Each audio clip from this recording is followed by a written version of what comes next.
খুব ভালো আছি। আজ আবার হাজির হয়ে গেছি রিমিস কিচেন রান্নাঘর চ্যানেল থেকে আপনাদের সামনে। আজ করব একটা ছোট মাছের তরকারি। এখানে আমি কিছু ছোট মাছ ভেজে নিয়েছি। এখানে আমি সব পদের, এখন নতুন মূলো পাওয়া যায়, বেগুন আছে, পটল, ডাঁটা, সব কিছু দিয়ে বেশ একটা ভাজালো তরকারি কুটে নিয়েছি। এখানে নিয়েছি কিছু জালি জালি ঢেঁড়স, এখানে আছে ধনেপাতা কুচি, এখানে প্রয়োজনে রাঁধুনি আর ধনিয়া, এখানে কাঁচামরিচ চেরা, এখানে পেঁয়াজ কুচি, এখানে লেবু, এখানে কোয়া রসুন। আমি এগুলো দিয়ে এই তরকারিটা করব। এবার দেখুন প্রস্তুত প্রণালীটা কীভাবে তৈরি করব। আমার কড়াইটা গ্যাসে বসানো ছিল, মাছটা ভেজেছিলাম। আমি সে তেলে রেসিপিটা করব। এবার তেলটা গরম হয়ে গেছে, সেই তেলে আমি কিছুটা ধনিয়া ফোড়ন দিয়ে দেবো। ধনিয়াটা ভাজা ভাজা হয়ে গেছে, এবার দিয়ে দেবো কিছুটা রাঁধুনি। রাঁধুনিটা ভাজা হয়ে গেছে, যে পেঁয়াজগুলো কুচিয়ে রেখেছিলাম এবার সেটা দিয়ে দেবো। দিয়ে পেঁয়াজটা বেশি না, বেশি ভাজা করলে তরকারির সঙ্গে কষাতে গিয়ে পেঁয়াজটা পুড়ে যাবে। এই জন্যে কোনো রকমে একটু কাঁচা ইটা হবে, কাঁচা কাঁচা ভাতটা যাবে, গন্ধটা থাকবে না, সেরকম একটু নেড়ে চেড়ে ভেজে নেব। বেশ আমার পেঁয়াজটা দেখুন এই পর্যায়ে হয়ে গেছে। এবার আমি তরকারিগুলো দিয়ে দেবো, তরকারির সাথে পেঁয়াজটা সুন্দর ভাজা হয়ে যাবে।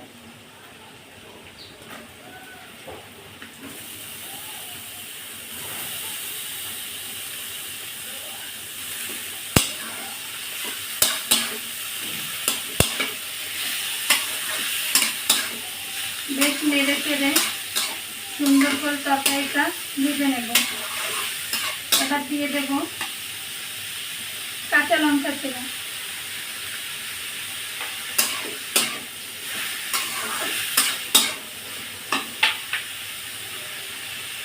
দিয়ে দেব পরিমাণ মতো লবণ,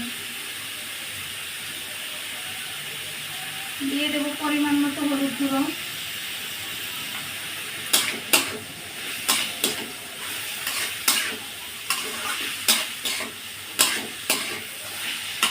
সুন্দর করে নেড়ে চেড়ে হলুদ গুঁড়ো লবণ দিয়ে সব যেন মিশে একাকার হয়ে যায়। আমি একটু ঢাকা দিয়ে দেবো।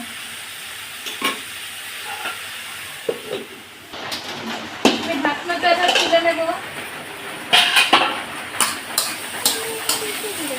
দেখুন তরকারিটা বেশ মজে আসছে।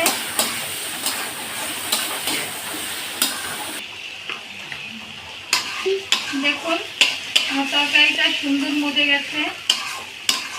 এবার ভাজা ভাজাটাও হয়ে গেছে। এবার আমি দিয়ে দেব পরিমাণ মতো জল।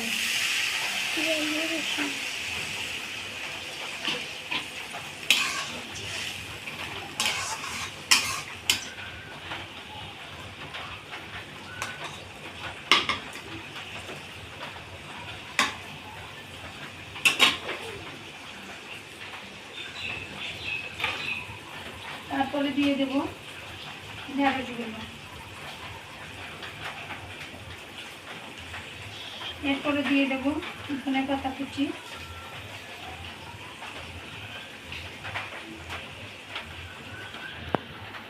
দিয়ে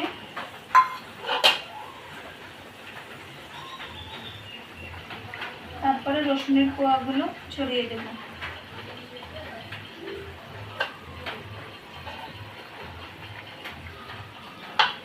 দিয়ে ঢাকা দিয়ে দেব কিছুক্ষণের জন্য। এভাবে ঢাকনাটা তুলে নেব। দেখুন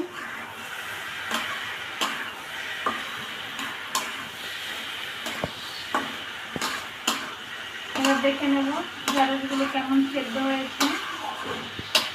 এবার দেখে নিই ঢেঁড়সগুলো কেমন সেদ্ধ। ভাজা ভাজা করে নেব।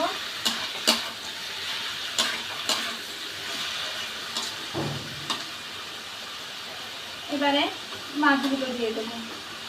ভেজে রাখা মাছগুলো আগে দিলে বেশ কাটা ছাড়িয়ে ভেঙে চুড়ে একাকার হয়ে যেত। এবার দিয়ে দেবো, সুন্দর করে আস্তে আস্তে ভাজা ভাজাটা করবো। তেল তেল ছেড়ে যাবে চচ্চড়িটা, মাছগুলো আস্তে আস্তে থাকবে।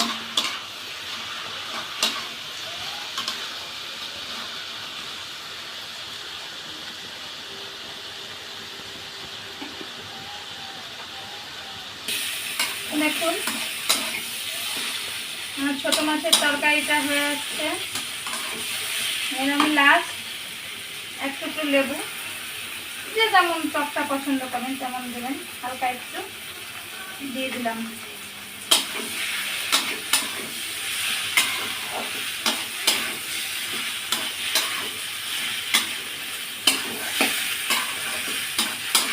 এবার আমি নামিয়ে নেব।